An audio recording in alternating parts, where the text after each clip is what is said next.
One of the first steps of setting up your Fabricator to sew is winding bobbins. And in this video, we're going to teach you how to set up your machine to properly wind bobbins. You can locate your bobbin winder on the right side of your sewing table. When you place your bobbin on the prong spindle for the first time, you might have to adjust the tension. Your bobbin should not be able to spin freely. To adjust, we will use a flathead screwdriver and gently pry the post apart until the bobbin will fit on the spindle without freely spinning.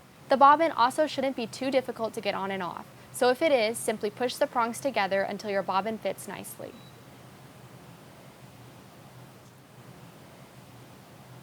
Now we are ready to run the thread to the bobbin.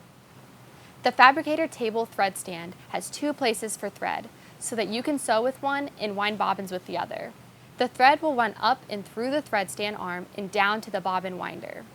When looking at the front of your machine, the thread will go from right to left through the hole near the thread tensioner. Next, it will go under the tensioner and between the discs.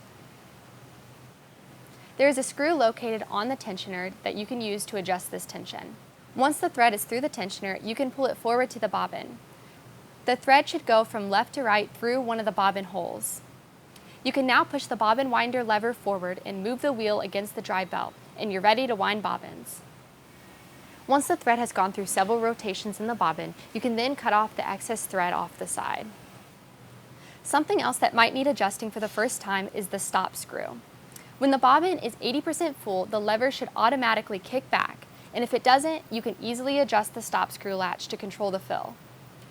You can rotate the screw clockwise to increase the amount of thread and counterclockwise to decrease the amount of thread. Sometimes you might have to adjust the finger by bending it to get the perfect amount of bobbin fill. If the bobbin is not winding evenly, you can adjust the screw by the tensioner and move it to the right or left to fix this. Now that everything is set up to wind bobbins, we'll show you two ways you can do this. The first one is by disengaging the posi pin. If you remove the posi pin from the balance wheel and place it in the center, you can wind bobbins without the needle moving. The second way you can wind bobbins is by keeping the posi pin engaged in the balance wheel so that you can be winding bobbins while continuing to sew. And once the bobbin is full, it will automatically stop, so you won't have to stop your sewing and you can just focus on your project.